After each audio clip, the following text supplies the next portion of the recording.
हम novel start करते हैं हालम, जिसकी नेक्स्ट एपिसोड हम स्टार्ट कर रहे हैं। हालम का अपार्टमेंट इस रात हमेशा की तरह खामोश पड़ा था, खामोश मगर रोशन। आज लाउंज में रखे कॉर्नर लैंप्स रोशन थे। टीवी स्क्रीन म्यूट पे थी, मगर इस पे चलती खबरें खामोशी के बावजूद समझ आती थी।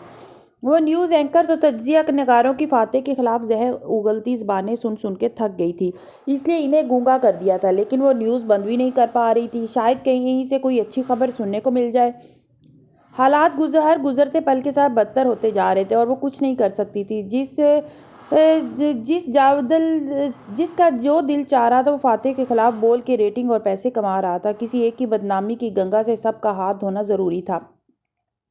मीशा का पेपर वर्क इतना अच्छा था कि दातन इसे ढूंढ ढूंढ थक गई थी और इसका कोई नामो निशान तक ना था। वो कहाँ से आई, कहाँ चली गई, कुछ मालूम ना होता था। ऐसे जैसे हवा में तहलील हो गई हो। दाता ने फ़ोन करके बताया था कि वो मज़ीद कोशिश करेगी, लेकिन वो पुरुम्मीद नहीं थी। तालिया की उम्मीद भी दम तोड़ रही थी। कोई इम्कान था कि मीशा ताज अब तक मुल्क से फ़रार हो चुकी होगी और किसी दूसरे मुल्क में एक नई ज़िंदगी शुरू कर चुकी होगी। मीशा ताज ने अपने पीछे एक ब्रेड क्रम्ब भी नहीं छोड़ा था। कोई इतना परफेक्ट कैसे हो सकता था। टीवी हनोज चल रहा था और वह सामने सोफे पे बैठी थी, बाल पोनी में बांधे आलती पालती किए। वो गोद में रखी टोकरी से चंद खतूत निकाल निकाल के देख रही थी। ये फातेह के 5 खतूत थे जिन्हें वो अपने साथ रखती थी। ये तालिया मुराद की कुल मता थे। वो उदास मुस्कुराहट के साथ इनको पढ़ रही थी। डेर तालिया में इस उम्मीद के साथ वापस आया था कि तुम यहाँ मिलोगी, लेकिन तुम अभी तक नहीं आई हो। तुम्हारे पीछे मलाइशिया में बहुत कुछ तब्दील हो गया है, कुछ खुद वान फातेह तब्दील। डोरबेल बजी तो वो चौंकी। इस वक्त कौन आ गया? शायद दातन हो, लेकिन दातन घंटी बजाने का तकल्लुफ कम ही किया करती थी। इसने टोकरी मेज़ पे रखी जहाँ इसका पासपोर्ट, टिकट का प्रिंट आउट और दूसरे सफरी डॉक्यूमेंट्स पड़े थे। इस वक्त वो अपने कागजात को अरेंज करने बैठी थी जब वो खतूत मिले। इस घंटी ने सारे काम में खलल डाल दिया था। इसने दरवाजे के सुराख से देखा तो पल भर के लिए मोतजब रह गई, फिर पट खोला। सिकंदर? इसने छंबे से सामने खड़े नौजवान को देखा। इसके पीछे 2 सूट में मलबूस गार्ड बुत बने खड़े थे। मुझे आपसे बात करनी थी मिस तालिया, वो तल्खी से बोला। तुमने मेरा घर कैसे ढूंढा? मैं प्रधानमंत्री का बेटा हूँ, मेरे लिए ये मुश्किल नहीं है। इसकी आवाज़ में तंज था। तालिया के माथे पे शिकने दर आई। ओके, तुम मुझे ये बताने आए हो कि तुम मुझसे कितनी नफरत करते हो? वो भी इसी के अंदाज में बोली। मैं ये बताने आया हूँ कि मीशा को डैड ने मेरे सामने निकाला था और मैंने डैड से कहा था कि ये औरत आपको नुकसान पहुंचाएगी। तो जानती है उन्होंने आगे से क्या कहा? यही कहा होगा कि तुम्हारे ख्याल में मैं ये बात नहीं जानता। तालिया गहरी सांस लेकर बोली। तो सिकंदर जो कुछ कहने जा रहा था रुक के इसे देखने लगा। इसके माथे की एक शिकन कम हुई। आपको कैसे पता? क्योंकि मैं इनको जानती हूँ। सिकंदर ने भवें इकट्ठी करके इसे देखा कि मगर क्या आप ये जानती कि मीशा ने डैड को किस बात पे ब्लैकमेल किया था? हाँ सिकंदर, मैं जानती हूँ। उसने यही कहा होगा कि वो किसी तरह मुझे नुकसान पहुंचाएगी, शायद मेरे माजी के जराइम दुनिया के सामने लाकर, है ना? सिकंदर के तासुरात देखे तालिया ने रंजीदगी से सर झटका। मुझे अंदाज़ा था। सिकंदर ने बोलने के लिए होंठ खोले फिर बंद कर दिए। समझ नहीं आ रहा था क्या कहे। तालिया सामने से हट गई और इसे अंदर आने का इशारा किया। वो अंदर दाखिल हुआ, एक तायराना निगाह इतराफ में डाली। तालिया ने दरवाज़ा बंद किया और सामने रखे सोफे की तरफ इशारा किया। वो अपनी जगह से नहीं हिला, माथे पे शिकने लिए वहीं खड़ा रहा। मेरी माँ के छोड़े हुए नवादरात से खरीदा होगा आपने ये घर। तालिया ने अफसोस से इसे देखा। सिकंदर, मैं जानती हूँ तुम मुझसे नफरत करते हो। ऑफकोर्स मैं आपसे नफरत करता हूँ, और मैं आपको यही बताने आया हूँ कि आपकी वजह से मेरे डैड मुश्किल में हैं। आप जब भी हमारी ज़िंदगी में आती हैं मुश्किलें ही लाती हैं। आप नहीं थी तो हम स्कूल में थे, आप आई तो तब सब खराब होने लगा। वो दोनों लाउंज के वस्त में आमने सामने खड़े थे। इनके सरों पे छत से झूलता फानूस अपनी सारी रोशनी अपने अंदर दफन किए खामोशी से इनको देख रहा था। तो तुम्हें खुश हो जाना चाहिए कि मैं यहाँ से जा रही हूँ। मेरे डैड को मुसीबत में फंसा के आप जा रही हैं। Very good. मैंने इनकी मदद की कोशिश की, लेकिन वो नहीं चाहते कि कोई इनके लिए कुछ करे। मैं क्या कर सकती हूँ? और वैसे भी मेरे होने से तुम सब की ज़िंदगी मुश्किल में पड़ जाती है। तुम्हारी माँ का कत्ल भी मैंने किया था और ये ईमेल्स भी मैंने लीक की थी। फाइन, क्या तुम्हें कुछ और कहना है या मैं अपने काम करूँ? वो थके थके हुए अंदाज में बोली। सिकंदर ने सर झटका और आगे चलाया। फिर वो खुद ही सोफे पे बैठा और हाथ बाहम फंसाए सामने दीवार गिर खिड़की को देखने लगा। वहां से दूर दूर तक बुलंद इमारतें दिखाई दे रही थी, या नीचे सड़क पे रवां दवां ट्रैफिक। आप इनको इल्ज़ाम देती थी कि वो आपके लिए कुछ नहीं करते। वो आपके बोला तो इसकी आवाज़ दुखी थी। आपके लिए उन्होंने अपना ऑफिस दाव पे लगा दिया। आपकी वजह से इनका कैरियर तबाह हो रहा है। तालिया सीने पे बाजू लपेटे खड़ी नापसंदीदगी से देख रही थी। वो हर वक्त के इल्ज़ाम बर्दाश्त कर करके तंग आ चुकी थी, लेकिन वो फातेह का बेटा था। इसकी बात इसे बर्दाश्त करनी थी। कुछ रिश्तों का अदब इनके ख़त्म होने या ना होने से बालातर होता है। मैं इसीलिए इन्हें छोड़ रही हूँ सिकंदर। मेरी वजह से इनकी ज़िंदगी पेचीदा हो जाती है। मैं और क्या करूँ? आप कुछ भी ना करें। आप बस ये याद रखें कि इनका कैरियर आपने ख़राब किया है। मिसेज मीशा आपके बारे में ठीक कहती थी। आप ना अच्छी कौन वुमेन बन सकी, ना अच्छे फैसले कर सकी। वो आपसे बेहतर ही थी। तालिया ने बेयकीनी से अबरू उठाए, दोनों बाजू पहलू में गिरा दिए। एक मिनट, एक मिनट, ये कब कहा इसने? वो तेजी से इसके सामने वो तेजी से इसके सामने वाले सोफे पे आके बैठ गई। जो तेज तेज बोले जा रहा था, रुक के कोफत से बोला, जब वो आपको ढाल बना के हमारे घर घिसे गई। इसने क्या कहा? मुझे इसके अल्फाज बताओ। वो आके होके बैठी, सांस रोके इससे पूछ रही थी। सिकंदर को लगा जैसे वो पलक झपकना भूल गई है। वो ठहर गया। जब डैड ने इसे घर से निकाला तो उसने जाते वक्त मुझे और जोली को कहा कि वो अटक अटक के याद करने लगा कि तालिया से कहना मीशा इससे बेहतर कौन वूमेन है, बल्कि बेहतरीन, क्योंकि मीशा को अपनी स्याही पे फख्र है, जबकि तालिया मुराद अपने पेशे से नफरत करती थी। तालिया मुराद मैदान छोड़ के भागने वालों में से है। ऐसे ही कुछ कहा था। क्या इसने वाकई ये कहा? वो मोतजब सी इसे देख रही थी। सिकंदर ने नागवारी से देखा। मैं आपको यहाँ मीशा ताज के पैगामात देने नहीं आया, बल्कि ये एहसास दिलाने आया हूँ कि आपकी वजह से, मेरी वजह से सारे मसले हो रहे हैं, वगैरह वगैरह। मुझे पता है। वो तेजी से बोली। इसकी आंखें चमकने लगी थी। लेकिन क्या इसने वाकई ये कहा? वो अब हैरान से अंदाज में मुस्कुराने लगी थी। इससे क्या फ़र्क पड़ता है कि इसने क्या कहा? पड़ता है ना। अब मुझे मालूम हो गया है कि हमने मीशा को कैसे पकड़ना है। सिकंदर ने बेयकीनी से इसको देखा। क्या मतलब? चंद लम्हे के लिए वो बिल्कुल गूंग हो गया। इसको पकड़ के क्या ये बात साबित की जा सकती है कि ईमेल्स लीक होने में डैड का कसूर नहीं था? एक दफ़ा हम इसको पकड़ ले तो हमसे कुछ भी करवा सकते हैं, लेकिन तुम्हें मेरी मदद करनी होगी। सिकंदर के माथे पे शिकने उभरी। मैं आपकी मदद क्यों करूँगा? देखो सिकंदर, तुम मेरे पास सिर्फ इसलिए आए हो क्योंकि तुम्हें मालूम है कि अगर तुम्हारे डैड को इस क्राइसिस से कोई निकाल सकता है तो वो मैं हूँ। इसलिए मुझसे जितना खफा होना है वो बाद में हो लेना। तालिया को कोई फ़र्क नहीं पड़ता। फिलहाल मेरी मदद करो। हमने मीशा की प्रोफाइल तैयार करनी है। हाँ, मैं और मेरी दोस्त लियाना। तालिया मोबाइल पे नंबर मिलाते उठ खड़ी हुई। वो भी आपकी तरह लोगों के घर में चोरियां करती है? तालिया ने फ़ोन कान से लगाते हुए उसे देखा। नहीं, वो बिना तकलीफ दिए कत्ल करने में भी माहिर है। सिकंदर सर झटक के मुंह में कुछ बुड़बुड़ाया। तालिया फ़ोन कान से लगाए उठ गई। सिलसिला मिल गया। वो किचन के सामने चक्कर काटते हुए दातन से बात कर रही थी। वो वापस आई तो सिकंदर टोकरी में रखे कागजात देख रहा था।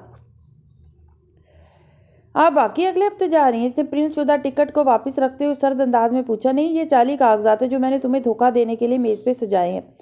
वो इसी के तंजिया अंदाज में बोलते हुए साथ बैठी। सिकंदर खामोश हो गया। वो अब कुछ फ़ोन पे कुछ देख रही थी। आप मीशा को कैसे पकड़ेंगी? कुछ देर बाद वो कंगारा। तालिया ने जवाब नहीं दिया। फ़ोन देखती रही। इसने बेचैनी से पहलू बदला। मीशा की बातों में इतना खास क्या था? इसने फिर पूछा। मीशा को हमने इसलिए नहीं ढूंढ पा रहे क्योंकि इसकी हर बात इसके रोल के हिस्सा थी। मेरी हमायत करना या मुझे अच्छी नसीहत करना, सब धोखा था। लेकिन वो मुस्कुराते हुए फ़ोन स्क्रीन पे बटन दबा रही थी। इसने अपना राज खुलने के बाद जो भी कहा वो इसका सच था।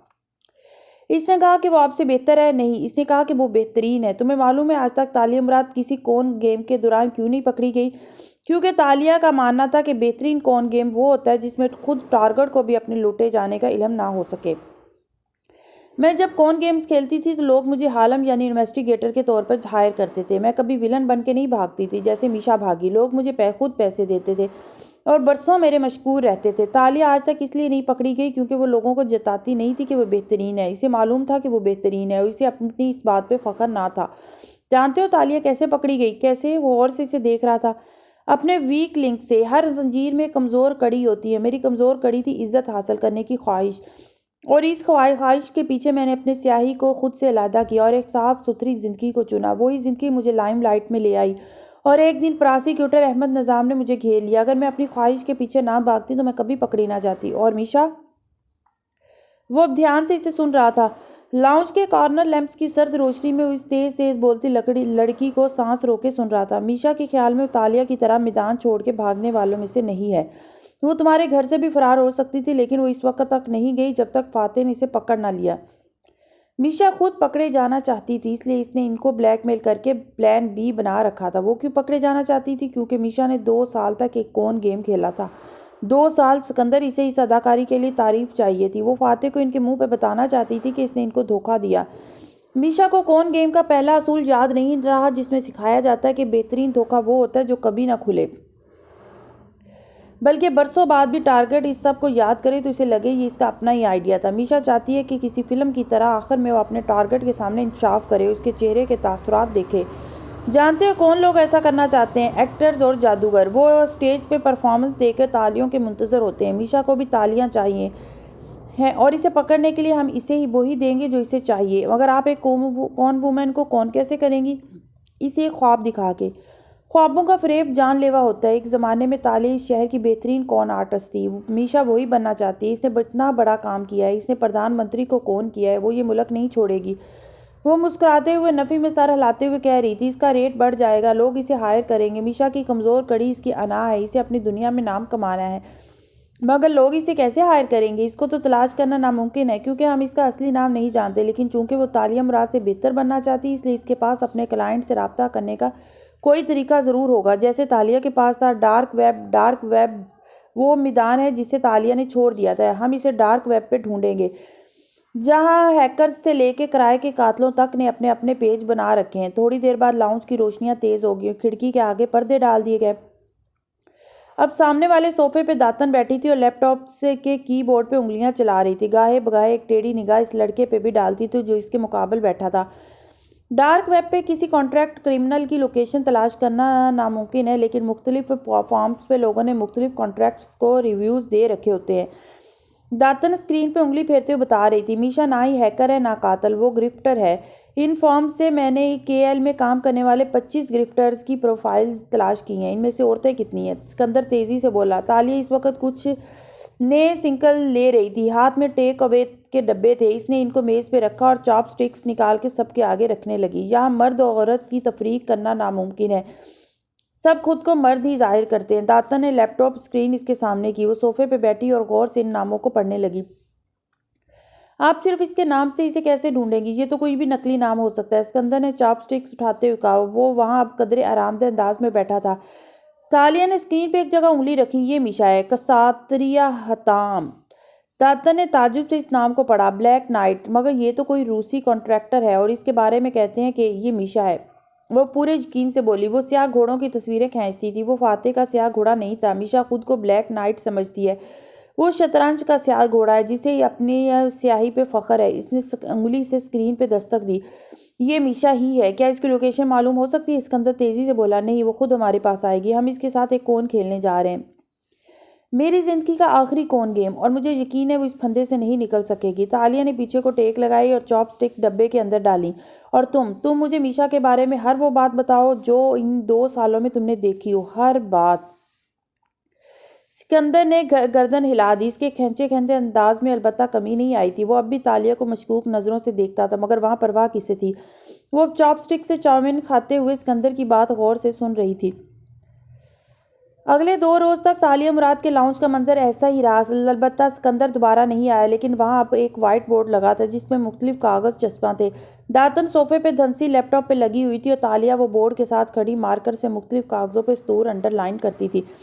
सिकंदर ने कहा था कि मीशा ने एक दफ़ा इसकी मदद की थी। तालिया दातन की तरफ मुड़ी और चमकती आंखों से बताने लगी। मार्कर की स्याही इसके पूरों पे लगी थी। सिकंदर का एक दोस्त क्लास में बले किए जा रहा था।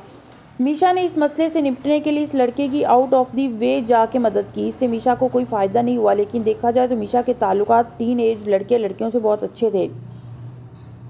मेरा ख्याल है मीशा अपनी टीन एज अब्यूज़ या बुलिंग की शिकार रही थी। रद्द-ए-अमल के तौर पे वो नौजवानों के साथ ये होते नहीं देख सकती थी, इसलिए हम मीशा को बुलाने के लिए एक टीन एज नौजवान का सहारा लेंगे। कौन? दातन ने चौंक के इसे देखा। और मीशा इसके घर क्यों आएगी? इसे इस घर आना होगा। दातन, इसी घर से तो ये सब शुरू हुआ था। वो मार्कर की कैप बंद करते हुए बोली। इसके अंदाज में सोगवारियत थी। इसे एक पुराने शनासा को मिलने जाना था। मैं तालिया मुराद हूँ और मैं अपनी ज़िंदगी का आखिरी कौन गेम खेलने जा रही हूँ। वान फाते कॉन्फ्रेंस रूम की सरबराही कुर्सी पे बैठा था। टाई ढीली किया, आस्तीन पीछे को मोड़े, वो कागज उठा के कह रहा था। तवील मेज के दोनों इतराफ कितार में बैठे लोगों कागजों के पलंदों पे गरक काम करते दिखाई दे रहे थे। मेरा रंग सफ़ेद नहीं है, मैं इतनी बेदाग और उजली रंगत की नहीं हूँ, मैं जानती हूँ, मगर मेरा रंग स्याह भी नहीं है। स्टूडियो की तेज रोशनी में सबज बैकड्रॉप के सामने कुर्सी पे बैठा एडम स्पार्ट चेहरे के साथ कैमरे देखते हुए कह रहा था कि किस तरह वान फाते की एक गलती इनको तबाही के दहाने पे ले आई है। डायरेक्टर ने कट कहा तो कैमरा बंद हो गया। एडम ने शर्ट पे लगा माइक धीरे से उतारा, अफसोस से सर झटकते हुए उसे मेज पे रखा। एक पुराने दोस्त की तबाही पर तबसरा करना भी अजीब काम था। जिंदगी में पहली दफा इसे अपना काम अच्छा नहीं लगा था।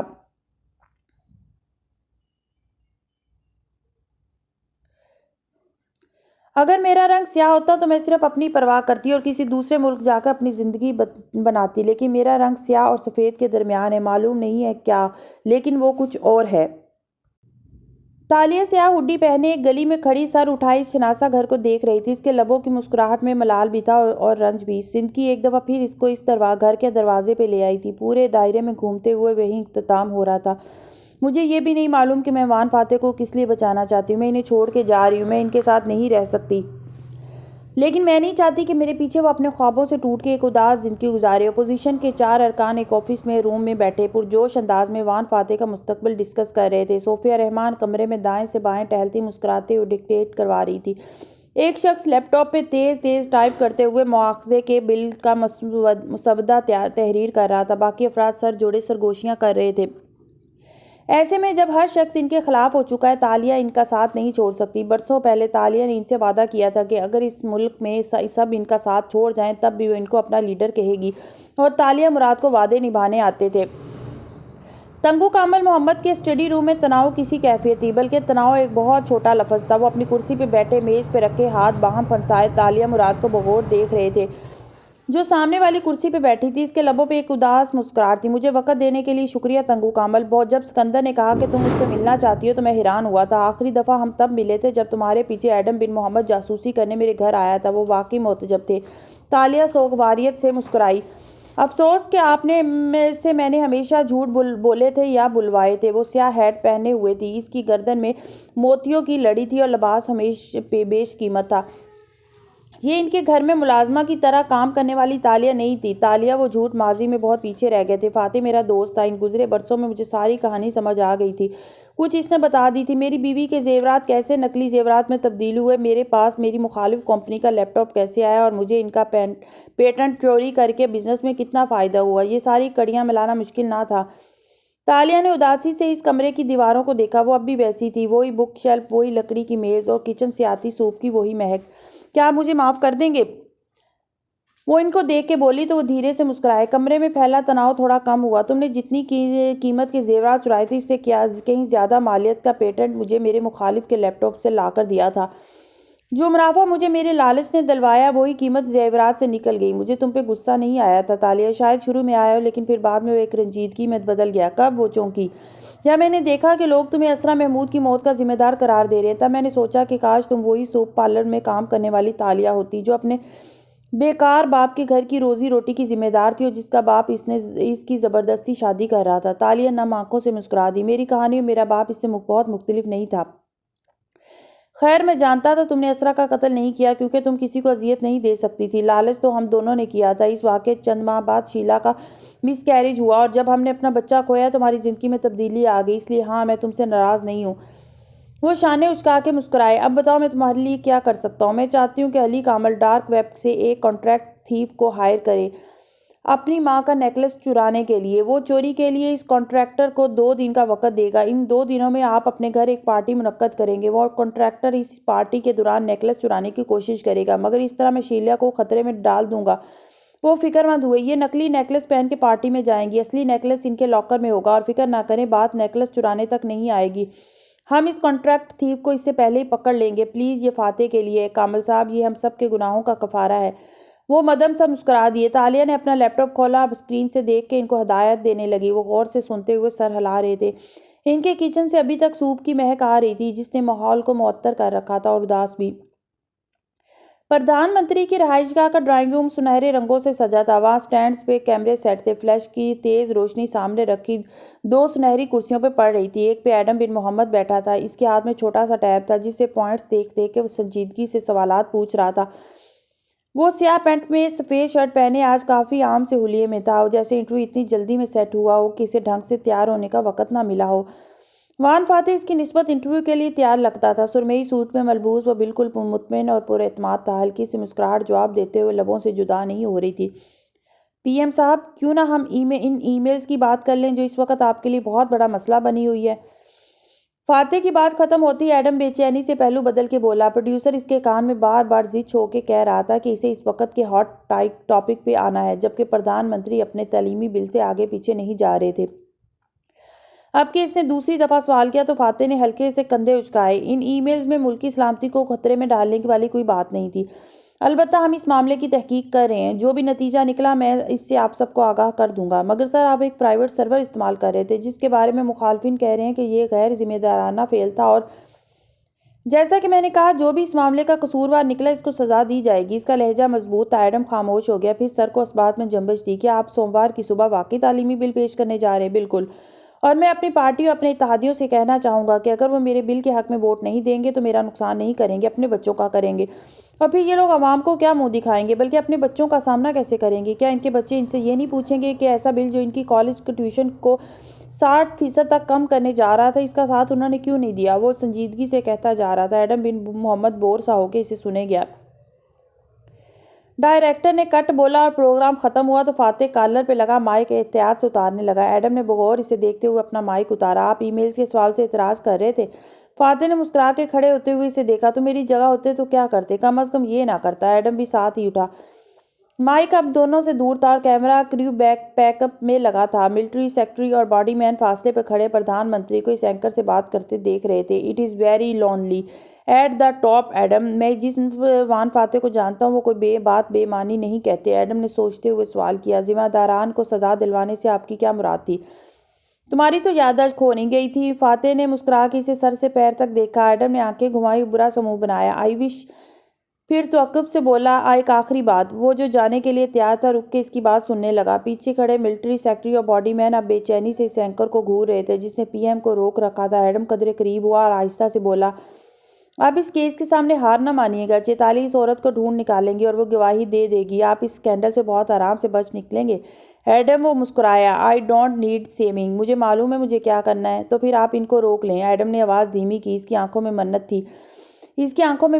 थी। इनको इस मुल्क से जाने ना दें। वो यूं खुश नहीं रहेंगी। मैं सिर्फ ये चाहता हूँ कि चेतालिया खुश रहें। ये फैसला इसने खुद करना है। इसे फाते की मुस्कुराहट उदास लगी थी। वो आपके साथ जिंदगी शुरू करना चाहती थी, लेकिन वो सिर्फ अपने बाबा के खत की वजह से गिल्ट में चली गई। इन्हें लगता है इनको मुराद राजा की बद्दुआ लग चुकी है और इन्हें खुश रहने का हक नहीं। कैसा खत? फाते के अबरू ताज्जुब में इकट्ठे हुए। मिलिट्री सेक्रेटरी कंकारते हुए करीब आए, लेकिन फाते ने बिना मुड़े हाथ और उठा के इसे रोका। वो वहीं रुक गया। इनको एक खत मिला था जोंकर स्टेट वाले मेन होल से। वो इनके बाबा की तरफ से है, जिसमें तल्ख बातें लिखी गई हैं। और वो कैसे इसका यकीन कर सकती है? वाकई इन्हें इन बातों पर यकीन नहीं करना चाहिए था। वो मुराद राजा ने सिर्फ इनको तकलीफ देने के लिए लिखी थी, और वो इस बात पे कैसे यकीन कर सकती है कि ये खत इसके बाप ने ही लिखा है? इसके लहजे की संगीनी महसूस करके एडम ठहर गया, फिर अबरू उचकाए। चेतालिया को असल और नकल डॉक्यूमेंट की पहचान, इस जमाने का कागज़ मोहर, फिर इनके बाबा की लिखाई। फाते ने गहरी सांस ली। एडम, हर इंसान की एक कमज़ोर कड़ी होती है जिससे इसको धोखा दिया जा सकता है। वो मध्यम आवाज़ में कहने लगा, मेरी वो कमज़ोर कड़ी तालिया थी, वरना मैं मीशा को कभी अपने घर में जगह न देता। वो मेरा ब्लाइंड स्पॉट थी। तालिया का ये भी एक ब्लाइंड स्पॉट है। इसका बाप, इसका माजी का गिलट। क्या तुम्हें यकीन है कि कोई दूसरा तालिया के गिलट के साथ खेल नहीं रहा? एडम अपनी जगह सुन रह गया। फाते इसे सर के खम से शब बखैर कह के आगे बढ़ गया। इसका सरकारी मुलाजिम एडम को घूरते इसके पीछे लपके। एडम चंद लम्हे खड़ा इनकी बातों को जेहन में प्रोसेस करता रहा, फिर तेज़ी से फ़ोन निकाला और अपने अमले को वहीं छोड़ के बाहर आया। दातन कुछ देर बाद परेशानी से फ़ोन पे कह रहा था, वो ख़त वो मुराद राजा ने नहीं लिखा। वो मुझे लगता है वो जुल्किफली की कोई चार है। क्या आप किसी तरह चेतालिया की तहवील से वो खत चुरा सकती हैं? चोर समझ रखा है तुमने मुझे? अपनी दोस्त क्या चोरी करूंगी मैं? वो आगे इसे बिगड़ के बोली। एडम ने फ़ोन कान से हटा के इसे घूरा और दोबारा कान पे लगाया। यानी आप इसे पहले ही चुरा चुकी हैं? दातन आगे से हंस दी। हाँ, इसका लिफाफा मैंने चुरा लिया था और मैं अपने एक दोस्त की लैब पे इसे कल रात दे भी आई थी। वो इस पे कुछ टेस्ट करेगा और ये बताएगा कि वो खत कदीम ज़माने के कागज़ का है या नए ज़माने का। कब बताएगा? अब तक रिपोर्ट रेडी होगी, लेकिन मैं तालिया के साथ इसके आखिरी कौन का हिस्सा हूँ। मैं तंगू कामल के घर के बाहर कार में हूँ। तालिया अंदर है, हमेशा के ज़ाहिर होने का इंतज़ार कर रहे हैं। मुझे लैब का नाम और पता टेक्स्ट करो, मैं खुद वहाँ जाता हूँ। वो फिक्रमंदी से बोला। इसे इस लैब की रिपोर्ट अभी इसी वक्त चाहिए थी। अगर वो तालिया पे ये साबित कर देता वो ख़त जुल्किफली ने लिखा है ना कि मुराद राजा ने, तो इसके गिल्ट को ख़त्म कर सकता था। वो तालिया को ये यकीन दिला सकता था कि इसे इसकी हैप्पी एंडिंग मिलेगी। तंगू कामल के घर के लॉन में पार्टी का एहतमाम किया गया था। रात का अंधेरा फैला आसमान को स्याह किए हुए था, लेकिन लॉन के दरख्तों पर लगी रोशनियों की लड़ियों ने अपने तई स्याही से लड़ने की पूरी कोशिश की थी। एक तरफ बारबेक्यू बन रहा था, दूसरी तरफ मेहमान टोलियों की सूरत हंसते मुस्कुराते गुफ्तगू में मसरूफ़ थे। शीला कामल नीले गाउन में मलबूस मुस्कुरा के एक मेहमान से दूसरी तरफ जा रही थी। इनकी गर्दन में पड़ा हीरों का नाजुक सट जगमगा रहा था। गेट पे सिक्योरिटी की भारी तादाद मौजूद थी। तालिया ने सिक्योरिटी अच्छी रखने को कहा था, अगर वो कमज़ोर हुई तो मीशा को शक हो जाएगा। इसे चैलेंज पसंद था। चैलेंज देख के वो बहुत खुशी से हार चुराने आएगी। वो ज़रूर आएगी। ताली इस वक्त एक कमरे में बैठी थी। कमरे में अंधेरा था और वो खिड़की के साथ लगी बैठी बाहर की पुररौनक पार्टी को देख रही थी। इसने स्याह जंप सूट पहन रखा था, सर पे स्याह टोपी थी। वो इस अंधेर कमरे में खुद को भी दिखाई ना देती थी, आंखें बाहर लगी थीं। दफ्तर इसने जेब में हाथ डाला और वो खत निकाला। इसका लिफाफा वो खो चुकी थी। इसे मालूम था कि इसे दाता ने चुराया होगा। खैर, इसने एक दफ़ा फिर खत पे लिखी तहरीर पढ़ी। वो इस तहरीर को कई दफ़ा पढ़ चुकी थी। हर दफ़ा ये एक नई तरह से अजियत देती थी। मुराद राजा दुरुस्त कहता था, तालिया दुनिया के किसी भी हिस्से में चली जाए, इसका दिल मोहब्बत से खाली रहेगा, बिल्कुल बंजर। इसकी आंखों से एक आंसू निकला और खत पे टपका, जहां तुम्हारा बाप लिखा था। वो इन अल्फाज पे गिरा और इन्हें भगो गया। इसने उंगलियों से इन भीगे लफ्ज़ों को छुआ। वो जैसा भी था और वो जैसी भी थी, वो बाप बेटी थी। इसने खत तय करके जेब में डाल लिया और खिड़की से बाहर देखने लगी। इधर उधर फिरती शीला की गर्दन पे नेकलेस अभी तक मौजूद था। मीशा अभी नहीं आई थी। ये कागज़ आम कागज़ों से बिल्कुल मुख्तलिफ है। अजीब बात है, ऐसी चीज़ मैंने पहले कभी नहीं देखी। लैब पे नीली सफ़ेद बत्तियां जली थी। एक सफ़ेद कोट पर मलबूस अधेड़ उम्र आदमी एडम को बता रहा था। दोनों एक मेज़ के इतराफ में खड़े थे, जिस पे चंद मशीनें रखी थी। खत का लिफाफा भी वहीं एक ट्रे में रखा था। आजकल कागज़ लकड़ी के पल्प से बनाया जाता है, जबकि ये कागज़ लिनन रैग से बनाया गया है, जैसे पुराने ज़माने के कागजात होते थे। और ये खालिस मोम की मोहर है। और ये धागा, ये भी वही पुराना है। ये सब आजकल नहीं मिलता। लेकिन एडम की उम्मीद बढ़ी। तेजी से पूछा, लेकिन ऐसे खतूत हमेशा एंटीक होते थे, वो कई 100 बरस पुराने होते हैं। मैं ये नहीं समझ पा रहा कि ये खत ऐड क्यों नहीं हुआ। ये नया नकोर है। एडम का जोश झाग की तरह बैठ गया, ऐसे जैसे किसी ने कदीम ज़माने से इसे कोरियर किया और ये हमारे पास पहुंच गया हो, एज हुए बगैर।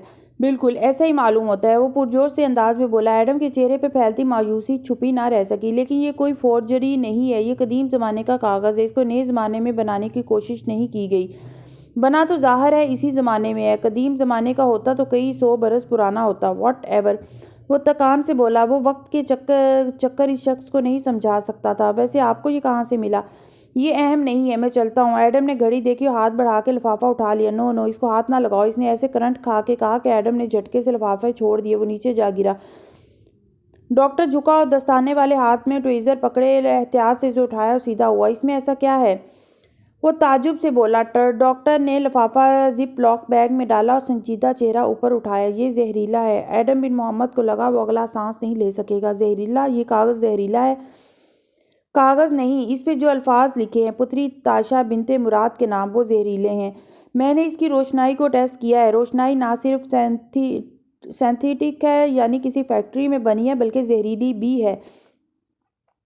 इसके अंदर मौजूद सारा खत इसी रोशनाई से लिखा गया है। वो चौंक गया, दिल जोर से धड़का। ये किस किस्म का जहर है? डॉक्टर ने झरझरी सी ली। ये तो हम अभी तक मालूम नहीं कर सके। कभी इम्कान है कि ये किसी जहरीले पौधे से अखज़ किया गया है। ये सिर्फ गीला होने पे असर करता है। साइनाइड से मिलता जुलता है, लेकिन साइनाइड नहीं है। ये जिल्द के ज़रिए जिस्म में दाखिल होता है, उंगलियों के अंदर जाता है और आहिस्ता आहिस्ता दिल बंद कर देता है। ये एक अजीब तरह का जहर है, जिससे पिछले 3 बरस में 4 हलाकतें हुई हैं। मैंने इसके अज्जा को पुलिस रिकॉर्ड से मैच किया था। ये बिल्कुल वही जहर है। और ये 4 हलाकतें किन केसेस में हुई थी? वो दम खुद था। चारों दफ़ा हीरे या कीमती जेवरात चुराए गए थे। यूँ लगता है इस जहर को इस्तेमाल करने वाला कोई गिरफ्टर या चोर है, जो अपने शिकार को ऐसी तहरीर भेजता है जो इसको धीरे धीरे मार दे। एडम ने बेख्तियार मेज़ का कोना थामा। इसकी रंगत सफ़ेद पड़ रही थी। आपने कहा यह गीला होने पर असर करता है। हाँ, सूखे कागज़ को छूने से कुछ नहीं होता, लेकिन अगर ये रोशनाई भीग जाए और इसे हाथ लगा लो तो 1 से 2 घंटे के अंदर मौत वाक़या हो जाती है। तकलीफ दे मौत। वो अफसोस से कह रहा था। एडम को लैब की सफ़ेद ट्यूबलाइट्स अपने सर पे घूमती हुई महसूस हुई। क्या इस जहर का कोई तरियाक है? अभी तक इस जहर का शिकार कोई मरीज़ बर वक़्त अस्पताल नहीं लाया जा सका। हर दफ़ा वक़्त गुजर चुका होता है। वक़्त? एडम ने घड़ी देखी। सारे खेल वक़्त के ही थे। वो अगली बात सुने बगैर बेख्तियार बाहर को भागा। इसके माथे पे पसीना आ रहा था। उसे ज़मीन आसमान घूमते हुए महसूस हो रहे थे। साथ ही वो तेज़ी से तालिया का नंबर मिला रहा था, लेकिन वो फ़ोन नहीं उठा रही थी। जुल्किफली ने तालिया मुराद से बदला इस खत के ज़रिए ले लिया था। वो अभी तक इस अंदरूनी कमरे में बैठी थी। कमरा अंधेर था और वो खिड़की से बाहर देख रही थी। पार्टी जोरों शोर से जारी थी। मदम मौसीकी पसे मंजर में बज रही थी। लॉन की घास पे मेहमान टोलियों की सूरत बिखरे थे। मुलाजिम बर्तन लगाते इधर उधर फेर रहे थे। हर तरफ कमकमों और फूलों से सजावट की गई थी। बगैर चेकअप किए किसी मेहमान को अंदर आने की नहीं दिया जा रहा था। वो हर नए मेहमान पर नजर रखे हुए थी। मीशा यकीनन किसी मेहमान के रूप में आएगी, वो जानती थी।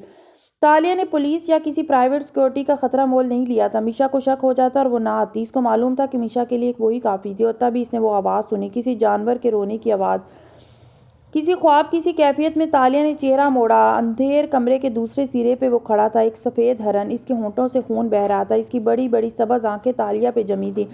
वो नन्हे गजाल की आंखों में देखती गोया मबहूत हो गई। फिर वो पलट गया। वो बेखुद सी उठी और इसकी जानब कदम बढ़ाए, लेकिन वो धीरे धीरे अंधेरे में तहलील हो गया।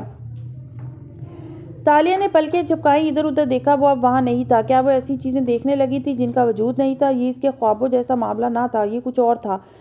इसके सर में एकदम से दर्द की ठेसें उठने लगी। इसने कनपटी को मसला और वापस खिड़की तरफ आई। मतलाशी नजरों से मिसिस शीला को ढूंढा। वो एक तरफ खड़ी हंसते हुए किसी मेहमान से बात कर रही थी। इसकी गर्दन खाली थी। तालिया ने बेयकीनी से इधर उधर निगाह दौड़ाई। सब कुछ मामूल के मुताबिक था। वो तेजी से दरवाजे की सिमत भागी, लाउंज दौड़ते हुए अबूर किया, फिर लॉन में आई और सीधी मिस शीला के सर पे पहुंची। इसे देख के वो हैरान रह गई। फिर इधर उधर देखा। क्या हुआ? तालिया ने इसका बाजू थामा और इसे मेहमानों से जरा फासले पे ले गया। आपका नेकलेस कहाँ है? शीला ने फौरन गर्दन पे उंगलियां रखी, फिर से टटोला। गर्दन खाली थी। इसकी आंखें बेयकीनी से फैली। अभी अभी तो मेरी गर्दन पे था। ओ गॉड! इसने परेशानी से इधर उधर देखा। मिसेस शीला, मुझे याद करके बताएं, अभी 2 मिनट पहले वो आपकी गर्दन में था। वो उसकी आंखों में देखते हुए तेजी से बोली, मीशा दूर नहीं गई होगी। इन 2 मिनट में कोई आपसे टकराया? शीला चौंकी। हाँ, वो कोई वेटरस थी। इसके पास ग्लासेस की टोकरी थी।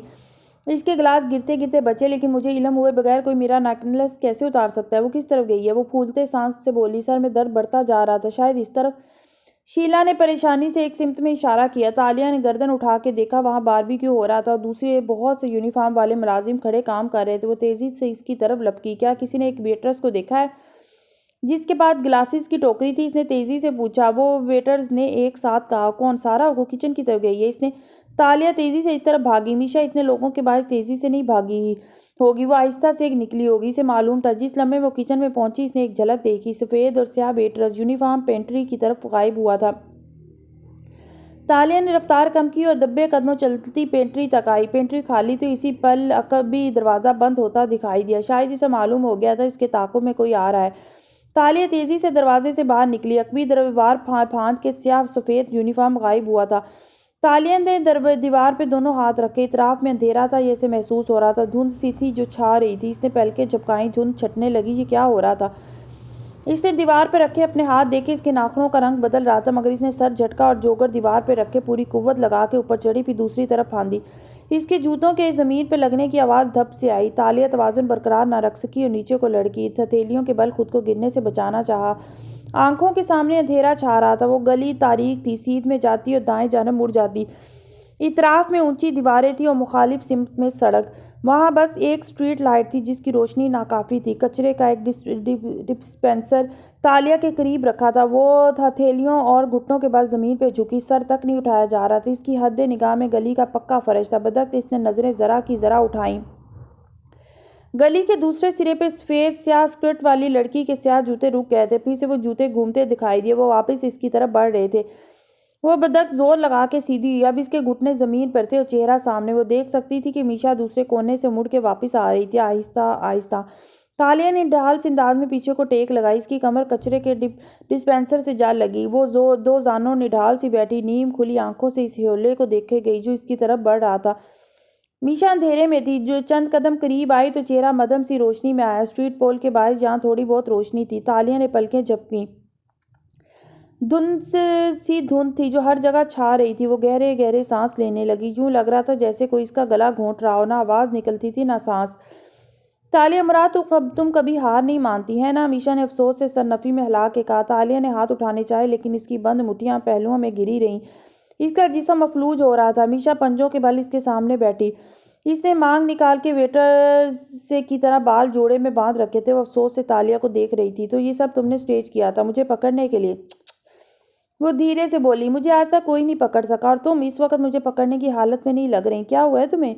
वो गौर से पुतलियां सिकोड़े इसके चेहरे की रंगत देख रही थी। तालिया की नजरें मीशा के कंधे से फैलती इसके अकब में जा रुकी। गली के दूसरे सिरे पे कोई था, अंधेरे में रोशनी का एक ह्योला। ये जुल्किफ्ली ने किया है ना?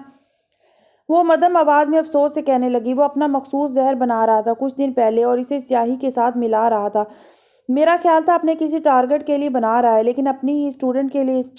तुम मौत के करीब हो तालिया, मुझे अफसोस है, मुझे अफसोस है। इसने धीरे से तालिया की सर्द पड़ती मुट्ठी पे हाथ रखा। एक कौन वुमेन को दूसरी कौन वुमेन के साथ होना चाहिए इसके आखिरी वक्त में। फिर मीशा ने गर्दन उठा के अफसोस से इतराफ में देखा। एक तारीख गली में किसी कचरे के डब्बे के साथ मौत। आज तुम इस तरह मरोगी, कल मैं इस तरह मरूंगी। मेरे और तुम्हारे जैसे लोगों का यही अंजाम होता है तालिया, हमें अंधेरे निकल जाते हैं। तालिया की नजरें गली के सिरे पे जमी थी, आंखों के आगे धुंध थी। इसने पलकें झुकाई, धुंध हल्की हुई। बिलाखिर वो इसे नजर आने लगा। वो सफेद हरन, वो वहीं खड़ा था, अपनी बड़ी बड़ी सबज आंखों से इसे देख रहा था।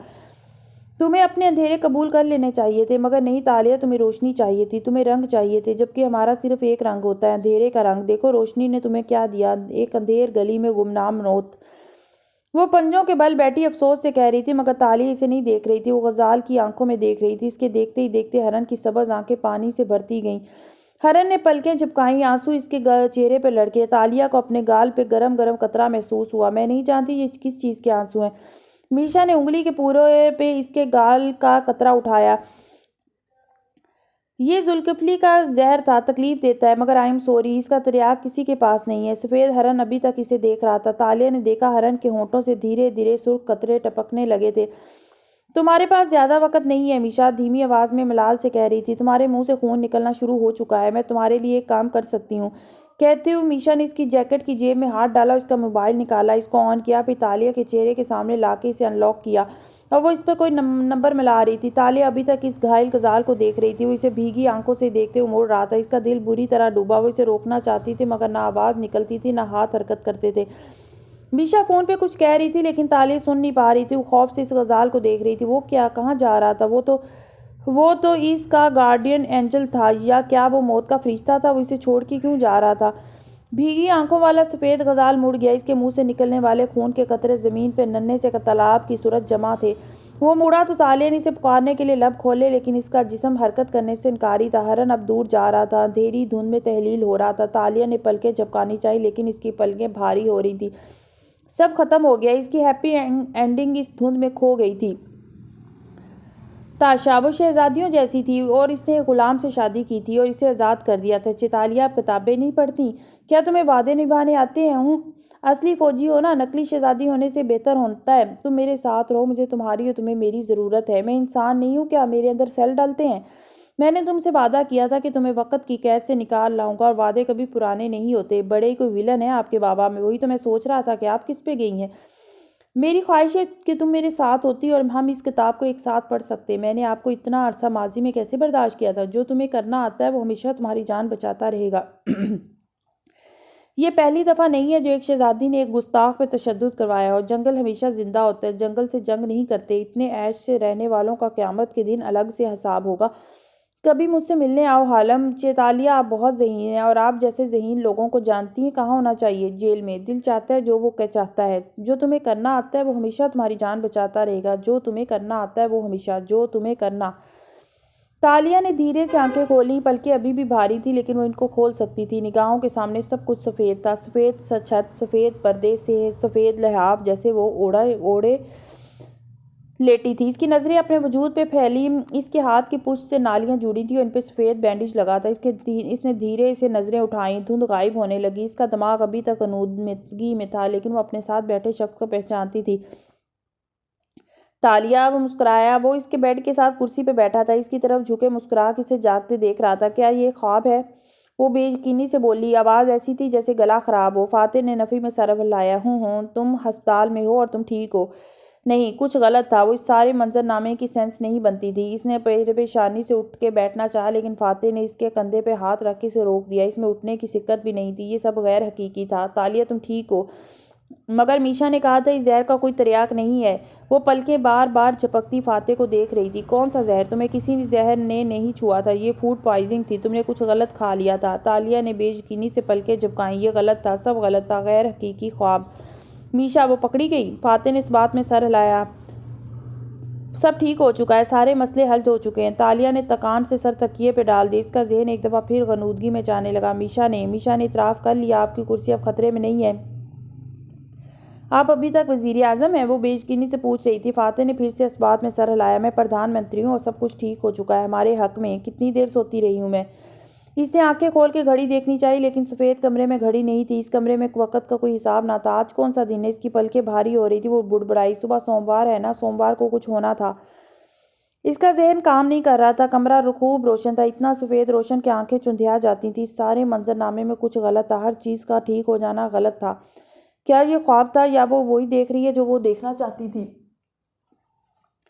तुम सो जाओ, फातिह इसे कह रहा था। इसने आंखें बंद कर दी। कोई इसे कह रहा था इसके अंदर कि वो जाग जाए। इसे जागना है, कुछ गलत है। लेकिन इसकी आंखें बोझल होने लगी। जिंदगी जहन एक दफ़ा फिर तारीकी में डूब गया।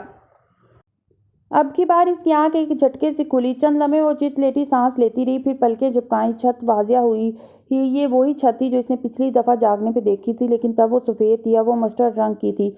इसकी नज़रें नीचे फिसलीं। वही कमरा था, लेकिन दीवारों का रंग सुरमई था। पर्दे सब्ज़ फूलों वाले थे। मेज़ों पे फूल रखे थे, फाइलें रखी थी। इसके हाथ से जुड़ी नालियों में सफ़ेद नहीं बल्कि रंगदार माया कतरा कतरा टपक रहा था। वो चौंक के उठी। इसकी तवानाई वापस आ चुकी थी। इधर उधर हाथ मारा।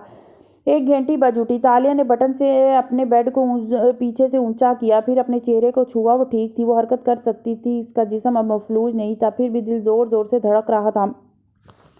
दरवाज़ा खुला और एक नर्स अंदर दाखिल हुई। हाथ में फाइल पकड़े वो तालिया के सामने आ खड़ी हुई। मुस्कुरा के इसे दोपहर बखैर कहा। आप जाग गई बिलाखिर?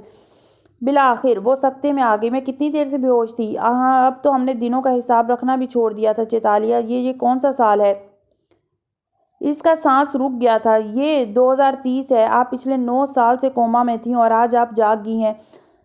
वक़्त एक लम्हे को थम गया। तालिया मुराद का सांस रुक गया। इसकी सारी हिस्सियात सुन हो गई। इसे लगा वो अगला सांस नहीं ले सकेगी, लेकिन फिर इसने बेधक सांस खींची। कितने पैसे दिए तुम्हें दाता ने ये मजाक करने के लिए? हक्का में कहका बुलंद हुआ तो तालिया के अब्रू भींच गए। मैं इसने बरहमी से नरस के पीछे से निकलती दातन को देखा। लड़की, तुम्हारे चेहरे के तासुरात रिकॉर्ड करने वाले थे। वो गर्दन पीछे फेंक के हंसती हुई आगे आई। नरस भी चेहरा नीचे करके हंसी रोकते हुए मुड़ गई। तालिया इसे खा जाने वाली नज़रों से घूरे गई। नॉट फनी दातन, नॉट फनी। इसने अपने दिल पे हाथ रखा जो एक लम्हे के लिए इतनी बुरी तरह डूबा था कि अभी तक इसकी धड़कन नॉर्मल नहीं हुई थी।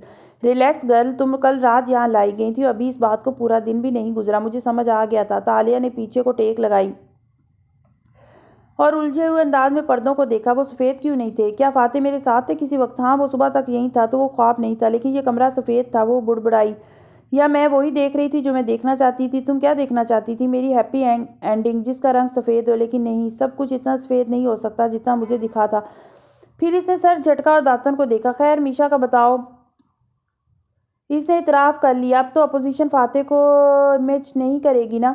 मीशा, दातन इस्तेफामिया अंदाज में अबरू उठाई। ये मत कहना आपकी बात तुम्हारी याददाश्त खो गई है। वो चिढ़ गई। तालिया, मीशा कहाँ है तुम्हें पता है? आपकी दफ़ा वो वाकई सांस लेना भूल गई। दातन दातन मीशा मेरे साथ थी इस तारीख गली में। इसने किसी को फ़ोन किया था। फातिह ने मुझे बताया कि वो पकड़ी गई और सब ठीक हो गया है। क्या फातिह ने तुम्हें ये बताया या तुमने वो सुना जो तुम सुनना चाहती थी? दातन ने गहरी सांस ली और इसके साथ बेड पे बैठी। फिर इसका नालियों में जकड़ा हाथ अपने हाथों में लिया। तालिया, जब एडम वहाँ गया तो तुम इस गली में तनहा थी। वहाँ मीशा नहीं थी, वहाँ कोई भी नहीं था।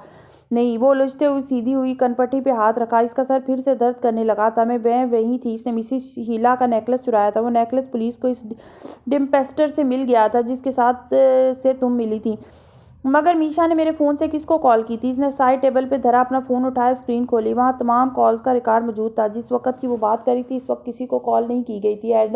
अलबत्ता एडम की बहुत सी मिस्ड कॉल्स आई हुई थी। तालिया, मीशा वहाँ नहीं थी। एडम तुम्हारे लिए परेशान था क्योंकि तुम फ़ोन नहीं उठा रही थी। वो तुम्हें लेने आया तो तुम इस गली में बेहोश मिली। वो तुम्हें अस्पताल ले आया। तुम्हें सादा सी फूड पॉइजनिंग हुई थी। नहीं, ये फूड पॉइजनिंग नहीं थी। कुछ गलत है। मेरी हालत ऐसे फूड पॉइजनिंग में नहीं होता। वो बेचैनी से अपने हाथ से लगी नालियां उलट पलट के देखने लगी। फिर इसने साइड टेबल पर धरी दवाओं की ट्रे करीब करना चाहिए तो दातन ने रोक दिया। तालिया, मेरी बात सुनो। मीशा का ख्याल दिल से निकाल दो, वो गायब हो चुकी है। लेकिन अगर मीशा नहीं पकड़ी गई और इसने इतराफ़ नहीं किया तो फातिह का ओहदा कैसे बच गया? वो उलझते हुए कहते हुए दवाइयाँ टटोल देख रही थी। दूसरी जानब खामोशी छाई रही। तो तालिया ने चौंक के गर्दन मोड़ी। दातन की शक्ल देख के इसका दिल डूबा। आज सोमवार है। आज अपोजिशन ने इनको मिर्च करना था। अगर मीशा नहीं मिली तो इसकी नज़रें दीवार पर लगी टीवी स्क्रीन की जानिब उठी। वो तारीख था। मैं फातिह को नहीं बचा सकी। इसके लब बेयकीनी से फड़फड़ाए। दातन टीवी ऑन करो। मगर ताले तुम अभी रेस्ट करो। मैं प्लीज़ दातन टीवी ऑन करो। इसने बेचैनी से दातन का हाथ थामा। आंखों से आंसू टपकने लगे। उन्होंने कई बरस अपने इस ख्वाब के लिए मेहनत की है, मगर ये सारे लोग इनके खिलाफ जमा होकर इनको हराने जा रहे हैं और मैं कुछ नहीं कर सकी। दातन चुपचाप उठी, टीवी ऑन किया। स्क्रीन रोशन हुई तो सामने ही न्यूज़ दिखाई दे रही थी। पार्लियामान का मंजर दिखाया जा रहा था। प्रधानमंत्री अपने डेस्क के पीछे खड़ा कुछ कह रहा था और सब खामोशी से सुन रहे थे। नीचे चलती पट्टियां ये बता रही थी कि प्रधानमंत्री का पेश किया गया तालीमी बिल मंजूर हो गया था और अब वो बिल कानून बन चुका था। इसकी तकरीर जाने कब से जारी थी। तालिया बिना पलके झपकाए से देखे गई। वो ग्रे सूट में मलबूस था। इसने बाल दाएं जानब करके जेल से जमा रखे थे। वो हाथ में एक कागज का टुकड़ा पकड़े संजीदगी से कह रहा था और इसकी आवाज़ ईवान की ऊंची दीवारों से टकरा टकरा के पलट रही थी। जहां मुझे इस बात की खुशी है कि मेरे मेंबरान असम्बली ने इस बिल को मंजूर किया और इसे कानून का हिस्सा बनाया, वहाँ मुझे इस बात का अफसोस भी है कि बहुत से मेंबर्स ने इसके खिलाफ वोट दिया। वो माइक में कह रहा था। तालिया सांस रोके सुनेगी। क्या ये मेंबर्स अपने बच्चों का सामना नहीं करते? क्या ये अपने बच्चों का जवाबदेह नहीं है? हम इंसान सबसे ज़्यादा मेहनत अपने बच्चों के लिए करते हैं। क्या हम इनकी तालीम के लिए ये आपस के इख्तलाफात भुला नहीं सकते थे? क्या हम अपने छोटों के लिए अब हम ज़रा बड़े नहीं बन सकते थे? वो बोल रहा था और सब खामोशी से सुन रहे थे। कुछ लोग लापरवाही से आपस में सरगोशियां भी कर रहे थे। सोफिया रहमान कागजात के एक पलंदा लिए साथ बैठे शख्स के साथ सर जोड़े कुछ कह रही थी। ये फातिह की तकरीर के बाद अमेजमेंट की करारदाद पेश करेगी। वो स्क्रीन को देखते हुए बड़बड़ाई। ये तैयार होके आई है। इसके पास इतने लोग होंगे जो ये करारदाद कामयाब कर सकें, लेकिन जिन लोगों ने फातिह के बिल के हक में वोट दिया है वही लोग अमेजमेंट के हक में वोट करेंगे। क्या एक ही वक्त में ऐसे लोग फातिह के हक और फातिह के खिलाफ क्यों वोट करेंगे? क्योंकि तालीमी बिल ओपन बैलेट के तौर पे पेश हुआ था। इखलाकी मजबूरी आड़े आ गई। वो स्क्रीन को देखते हुए कह रही थी और इन लोगों को दुनिया दिखाने को बिल के हक में वोट देना पड़ा। अमेजमेंट का वोट सीक्रेट बैलेट से होगा। जिसकी जहां वफादारी होगी वो वही वोट देगा। मगर चुप करो, मुझे सुनने दो। स्क्रीन पे नजर आता फातिह कह रहा था और मैं ये भी जानता हूँ कि कुछ लोगों ने तालीमी बिल के हक में वोट सिर्फ इसलिए दिया है क्योंकि इन्हें यकीन है कि वान फातिह की वजारत उज़्मा महफूज है। वो रुका। अब के हर शख्स चौंक इसे देख ध्यान से सुनने लगा। फातिह ने गहरी सांस अंदर खींची। चंद दिन पहले मेरी ईमेल लीक्स वाला मामला सामने आया था। बहुत सी सरगोशियां बुलंद हुई। ये पहली दफ़ा था जब वान फातिह बिना सवाल की सवाल का जवाब दे रहा था। मैंने इस वक्त ये कहा था कि जो भी जिम्मेदार हुआ इसको सज़ा दी जाएगी। इस मामले की तहकीक करवाई जाएगी और हमने ऐसा ही किया। हमने इसकी पूरी तहकीक करवाई। इसमें साबित ये हुआ कि वो रुका। ये तकरीर आसान नहीं थी। साबित यह हुआ कि इन ईमेल लीक्स का मां जिम्मेदार सिर्फ और सिर्फ वान फातिह था। तालिया ने नालियां जोड़ा, हाथ लबों पे रख लिया। ये मेरी गलती थी, मेरी लापरवाही थी, मेरी गैर जिम्मेदाराना हरकत थी कि मैं एक प्राइवेट सर्वर इस्तेमाल करता रहा जबकि मुझे ये ईमेल्स हुकूमती सर्वर पे करनी चाहिए थी। इसे मेरी लापरवाही कहें या टेक्नोलॉजी से नाबल्द होना, लेकिन इस सारे मामले में अगर किसी का कसूर है तो वो मेरा है। हाल को सांप सूंघ चुका था। सोफिया रहमान ने धीरे से कागजों का पलंदा मेज पे रख दिया। सब गर्दनें इसकी तरफ मोड़े इसे बोलते सुन रहे थे। और जनाब स्पीकर, हम इंसानों की खामी ये नहीं है कि हम गलत काम कर बैठते हैं, बल्कि ये है कि हम अपनी गलतियों की जिम्मेदारी कबूल नहीं करते। गलती की जिम्मेदारी लेना इन लोगों का काम होता है जो अपने मामलात में सच्चे होते हैं। हम सब गलतियां करते हैं। मैं चाहता हूँ तो किसी भी टेक्निकलिटी के पीछे छुप सकता था। कोई कानूनी शक, कोई धोखा, किसी और पे इल्ज़ाम, कुछ भी मुझे बचा सकता था। फातिह को बोलते देखती इसकी आंखें डबडबा गई। लेकिन अगर मैं ऐसा करता तो ये मैं ना होता, ये वान फातिह ना होता। ये वान फातिह ऐसा नहीं है। वान फातिह को ये ओहदा अजीज़ है, लेकिन वो इसलिए इस ओहदे के लिए लड़ता था ताकि लोगों को ये बता सके कि सच बोलना कितना अहम है। इसने इतने अरसे ईमानदारी से काम इसलिए किया कि दूसरों को इंस्पायर कर सके। हमें किसी कौन गेम, किसी टेक्निकली, किसी कानूनी शक के पीछे छुप के खुद को बचाने की ज़रूरत ना पड़े। अगर हमें सच बोलना आता हो, सिर्फ सच हमें आज़ाद कर सकता है और हम सिर्फ सच ही हमें आज़ाद कर सकता है। वो नाव आंखों से मुस्कुरा दी। अस्पताल के इस कमरे में इस वक्त बिल्कुल खामोशी छाई थी। फातिह की आवाज़ के सवा वहाँ कोई आवाज़ ना थी। तालिया के सांस लेने की भी नहीं। मैं अपने आप को एक बहुत अच्छा प्रधानमंत्री तस्वर करता हूँ। मैंने कभी अपने मुल्क को नुकसान नहीं पहुँचाया। मैंने हमेशा अपने लोगों की बेहतरी के लिए फ़ैसले किए। मैं जानता हूँ कि मेरे लोगों को इस बात ने दुख पहुँचाया कि इनके प्रधानमंत्री की मामूली गफलत इनके लिए तशवीश का बाइस बनी है। ये मेरी गलती है और मैं इस गलती की जिम्मेदारी कबूल करता हूँ। इसलिए मेरा इखलाकी फ़र्ज़ है कि मैं इस कुर्सी से सबको दोष हो जाऊँ। इसको मालूम था वो क्या कहने जा रहा है। वो इसके अल्फाज इसके जहन से पढ़ सकती थी। इसे इसी दिन का डर था, लेकिन जब ये दिन आया तो वो गमज़दा नहीं थी। कम अज़ कम इतनी नहीं जितना इसे खौफ था। मैं वान फाते बिन रामजल मलाइशिया के प्रधानमंत्री की हैसियत से इखलाकी वजूहात पे इस्तीफ़ा देता हूँ। ये कहते हुए उसने एक प्रिंट शुदा कागज़ उठाया, अपनी कुर्सी के पीछे से निकला। मेंबरान पार्लियामेंट एक दूसरे को मुड़ मुड़ के देख रहे थे। किसी ने ज़बान दांतों तले दे डाली, किसी ने माथे पे हाथ रख के सर झुका दिया। वो अब डेस्क के अकब से निकल के रविश पे चलता स्पीकर के डेस्क की तरफ जा रहा था। ऊपर गैलरी पे बैठे अफराद अपनी जगहों से उठके से देख रहे थे। अपनी निश्चित स्पीकर की कुर्सी तक की वाक बहुत तवील थी। इस वाक को अबूर करने की हिम्मत करना आसान ना था। वान फाते मतवाजन कदम उठाता स्पीकर के चबूतरे तक आया। इसके चेहरे पे एक ममूम मुस्कुराहट थी। इसने कागज स्पीकर को दिया तो स्पीकर अपनी जगह से उठ खड़ा हुआ। फाते वापस पलट गया। गैलरी में मौजूद अफराद तालियां बजाने लगे। किसी एक ने पहली ताली पीटी और वो तालियां जंगल की आग की तरह पूरी गैलरी में फैल गईं। फाते इस मगमूम मुस्कुराहट के साथ अपने डेस्क तक वापस आ रहा था। इसने हाथ ऊपर उठा के तालियां बजाते लोगों को हल्का सा लहराया और इस रविश की तरफ बढ़ गया जो खारजी दरवाजे की सिमत जाती थी। मेंबरान पार्लियामान बेख्तियार डेस्क बजाने लगे, लेकिन इनके डेस्क का शोर कम था। गैलरी में बैठे अवाम की तालियां इन पे हावी हो गईं। वो अपने ऊपर लगे सारे दाग एक अखलाकी जुर्रत से धो चुका था। लोग खड़े हुए इसी तरह तालियां बजाते रहे। किसी आंख में आंसू थे, किसी लब पे मगमूम मुस्कुराहट थी। कोई परेशान था, कोई अंदर से खुश था, लेकिन सब तासुरात और जज्बात पे तालियों की गूंज हावी थी। यहाँ तक कि वान फाते पार्लियामान के दरवाजे से बाहर निकल गया। सोफिया रहमान ने आहिस्ता से कागज तय करके एक फाइल में रख दिया। वो मुस्कुरा के अपनी हीरो जड़ी अंगूठी पे हाथ फेरने लगी। इसके ग्रोह के एक दूसरे की तरफ झुके सर वापस सीधे हो गए। स्क्रीन को देखती तालियां नम आंखों से मुस्कुराई। ये लोग मान फाते को क्या निकालेंगे? वो खुद इन्हें अपनी जिंदगी से निकाल के जा रहा है। आंसू इसकी गाल पे फिसल रहे थे। वो इतनी गमजदा नहीं थी जितना इसको खौफ था।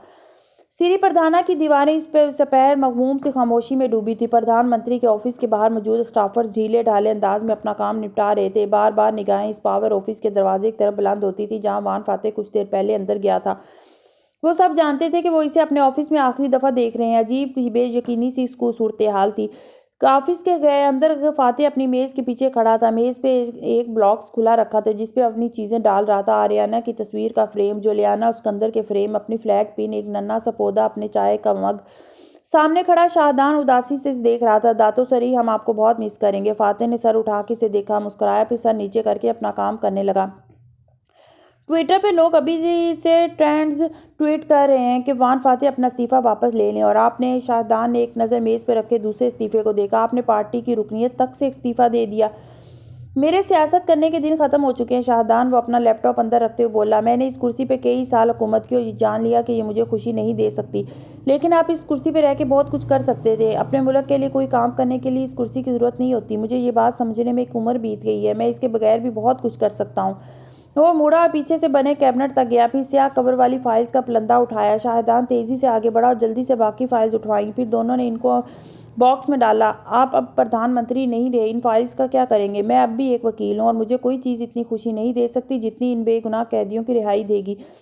ये कुर्सी भी नहीं। आप इन केसेस पे काम करेंगे? शाहदान ने खुशगवार हैरत से इसे देखा। फाते ने डब्बा बंद करते हुए मुस्कुरा के इस बात में सर हिलाया। इस्तीफा देने से पहले मैंने फैसला कर लिया था कि मैं एक एनजीओ बनाऊंगा जिनके जरिए मैं इन बेगुनाह लोगों को इंसाफ दिलवाऊंगा। मेरे पास पैसा भी है और ताल्लुकात भी। मुझे उम्मीद है कि मैं इस मामले पे बहुत कुछ कर सकता हूँ, लेकिन इसके लिए मुझे नेक नीयत लोग चाहिए जो मेरे साथ चले। वो ढक्कन बंद करके रुका और कुछ सोचते हुए शाहदान को देखा। तुमने ये फाइल्स इकट्ठी की थी, तुमसे ज़्यादा इन लोगों का गम किसी को नहीं मालूम। तुम चाहो तो मेरे साथ आ सकते हो, मेरे इस काम का हिस्सा बन सकते हो।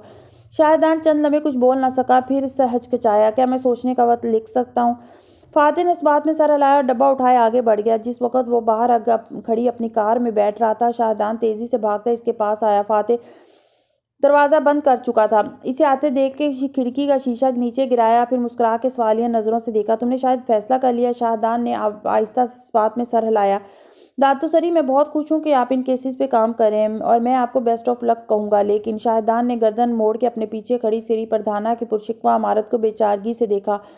लेकिन हुकूमती ओहदा छोड़ना आसान नहीं होता। फातिह ने गहरी सांस ली। मैं समझ सकता हूँ शाहदान, तुम्हारी जगह कोई भी होता तो यही फैसला करता। सॉरी दातो सरी। शाहदान ने बेचारगी से शाने उचकाए, लेकिन ये जॉब और अगले वजीर आजम के साथ काम करने का मौका, इसे छोड़ना नामुमकिन है। फातिह ने मुस्कुरा के सर को जंबिश दी और शीशा ऊपर कर लिया। इसकी कार आगे बढ़ गई। सीरी प्रधाना के तमाम मुलाजमीन अपनी अपनी खिड़कियों से प्रधानमंत्री को रुखसत होते देख रहे थे। गेट पे मौजूद एहलकार सल्यूट कर रहे थे। कोई सीने पे हाथ रख के ताज़ीम पेश कर रहा था। वो कोवी में एक और मॉडल की बनी कार में बिलाखिर 6 बरस बाद इस महल से रुखसत हो चुका था।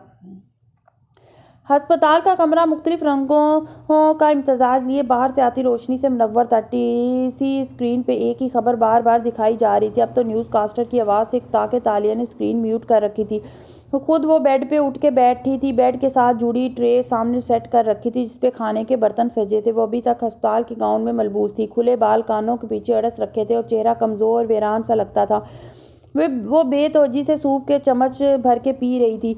दीवार के साथ एडम खड़ा था, सीने पे बाजू लपेटे, दीवार से टेक लगाए, वो गर्दन मोड़े स्क्रीन को देख रहा था। इस्तीफा देने के अलावा भी इस मसले का हल निकाला जा सकता था। वो अफसोस से बोला तो तालिया ने नजरें उठा के इसे देखा। वो महान फातेह, इनका ज़मीर ऐसे मुतमईन ना होता। मगर उन्होंने कोई जुर्म नहीं किया था, वो महज एक गलती थी। अगर मैं इनकी जगह होता तो ऐसा ना करता, इससे ज़्यादा अच्छा हल निकालता। चलो कम अज़ कम अब सारे मुल्क के एंकर हर वक्त ये तो नहीं कहेंगे कि अगर मैं इनकी जगह होता तो ये करता। वो तल्खी से मुस्कुराई। उन्होंने खुद को हर चीज़ से आज़ाद कर लिया है। एडम ने चेहरा मोड़ के तालिया को गौर से देखा। आपको अफसोस नहीं है कि उन्होंने खुद को अपने ख्वाब से दूर कर लिया? वान फाते कभी भी ऐसे नहीं रह सकते थे। वो एक ख्वाब से दस्तबरदार होकर दूसरे के लिए जद्दोजहद शुरू कर देंगे। मैं इनको जानती हूँ। फिर इसने प्याला परे धकीला और सोचती नज़रों से एडम को देखा। जब तुम मेरे पास इस तारीख गली में आए थे तो क्या मीशा वहाँ नहीं थी? मीशा से ऑब्सेस्ड होना छोड़ दें। वो ना इस गली में थी, ना ही शायद इस मुल्क में होगी। वो सब आपकी सोच थी। जब मैं वहाँ आया तो आप तनहा थी और खुद से बोल रही थी और आप बार बार गली के सिरे पे देखती थी जहाँ जैसे वहाँ आपको कोई और नजर आया था। तालिया ने उलझ के कनपट्टी को छुआ। मगर मैं कैसे बच गई? मुझे तो जुल्किफ्ली ने जहर दिया था। आपको किसी ने जहर नहीं दिया था। कचरे के कैन से किसी गली सड़ी चीज़ के परफ्यूम उठ रहे थे। शायद इसी से आपकी तबीयत ख़राब हुई, या शायद कोई गलत चीज़ खाने से फूड पॉइजनिंग। तो वो जुल्किफ्ली का जादू नहीं था। इसने तकिए से सर टिकाया और आंखें मोड़ ली। नहीं चेतालिया, वो कोई जादू नहीं था। और वो ख़त वो बेशक जुल्किफ्ली ने लिखा था, लेकिन इससे आपको कोई नुकसान नहीं पहुंचा। क्या मीशा पकड़ी गई कहीं और से? वो बंद आंखों से बोली, नहीं, हमारे पास इसके खिलाफ कोई सबूत है भी नहीं। इसकी तलाश करवाना वान फाते को बेइज्जत करने वाली बात है, और अब वैसे भी वो प्रधानमंत्री नहीं रहे तो ये केस ठप हो जाएगा और मीशा कभी पकड़ी नहीं जाएगी। वो आंखें बौंदे बुड़बड़ाई। खुदा करे वो मेरे ख्वाबों और तख़य्युल में आना भी छोड़ दे। मीशा को भूल जाएं। कुछ मुजरम कभी नहीं पकड़े जा सकते। जब इसका वक़्त आएगा वो हिसाब देगी। क्या आपको अभी तक समझ नहीं आया कि वक़्त के इंतकाम बेहतरीन होते हैं? तालिया खामोश रही। ऐसे लगा जैसे वो सो गई थी। चलें, अब मैं आप पर आराम करें, मैं चलता हूँ। एडम ने सीने पे बंधे हाथ बाजू खोले और एक अफसोस भरी नज़र स्क्रीन पे डाली और सर नफी में हिलाया। मैं इनकी जगह होता तो ऐसा ना करता। फिर दरवाज़ा खुलने और बंद होने की आवाज़ आई। तालिया ने आंखें नहीं खोली। इसकी बसारत के पर्दे पे एक मंजर उभर रहा था। दवाइयों का असर जैसे जैसे कम होता जा रहा था वैसे वैसे वो मंजर साफ हो रहा था। वो धुन छट रही थी। वो कूड़े के डिस्पेंसर के साथ दोजानों बैठी थी। इसका जिस्म मफलूज हो रहा था। आंखें दूर गली के सिरे पे जमी थी जहाँ एक सफ़ेद हरन खड़ा इसे देख रहा था। मीशा इसके सामने पंजों के बल बैठी थी। फिर इसने तालिया की आंखों के सामने हाथ हिलाया। तालिया की पलकों पर जंबिश ना हुई। मीशा ने धीरे से इसकी जैकेट की जेब में हाथ डाला, इसका फ़ोन निकाला। स्क्रीन रोशन थी। शायद फ़ोन कब से बज रहा था। इसने इसे अनलॉक करके कान से लगाया। तारीकी और सन्नाटे में फ़ोन से आती मदम आवाज़ सुन रही थी। चेतालिया, वो ख़त वो जहरीला है। इसे आपके बाबा ने नहीं लिखा। हाँफती कांपती आवाज़ एडम की थी। मुझे पता है एडम डेयर, मीशा सद लहजे में कहते हुए उठी, लेकिन आपको देर हो चुकी है। तालिया पे जहर असर कर चुका है। वो बात करते हुए उठी और चंद कदम के फासले पे जा खड़ी हुई। इसकी तालिया की तरफ पूछ थी। फ़ोन से आती आवाज़ रुक गई। वो सिर्फ मीशा की आवाज़ सुन सकती थी। मैं तालिया के साथ हूँ। मिसेस शीला कामल के घर की पिछली गली में एक डिस्पेंसर के साथ हूँ। अच्छा। वो रुक के सुनती रही। तालिया की नज़रें हरन पे जमी थी। वह पलट रहा था। जुल्किफ्ली के जहर का तिर्याक किसी के पास नहीं है सफाई जुल्किफ्ली के। ज़ाहिर है मैं इसे ला सकती हूँ। मैं चोरी करना जानती हूँ। वो सर्द सा हंसी। खैर, अगर आपको तिर्याक चाहिए तो वान फाते से कहें कि मेरा केस बंद कर दें, मेरी फ़ाइल क्लोज कर दी जाए। कोई मुझे तलाश नहीं करेगा। मुझे आज़ादी से रहने देना। आप मेरे रास्ते में आएंगी ना मैं आपके। आप तालिया को अस्पताल लेकर जाएं। आपको आपका तिर्याक मैं पहुंचा देती हूँ। मैंने कहा ना, मैं पहुंचा दूंगी, लेकिन मेरी और आपकी डील खुफिया रहेगी। हरन अब पलट चुका था। स्याही में इसकी सफ़ेदी गायब हो चुकी थी। तालिया की आंखें बंद हो चुकी थी। पलकों की ज़रा सी झरी से वो देख सकती थी कि मीशा झुक के इसकी जेब में फ़ोन डाल रही थी। पलकें बंद होने से पहले इसने देखा वो अब गली की दूसरी सिमत में जा रही थी। वो वहाँ अभी सफ़ेद हरन गायब हुआ था। इसे पीछे गली में एक साथ बहुत से लोगों की आवाज़ आई। दरवाजे खुले, कोई इसे पुकार रहा था। पुलिस के जूतों की आवाज़, एम्बुलेंस के सायरन की आवाज़, एडम की आवाज़, लेकिन इसकी आंखें बंद हो चुकी थी। तालिया ने आंखें खोली। वो अब कमरे में अकेली थी। बिलाखिर ख्वाब और हकीकत में फ़र्क करना इसे आ गया था।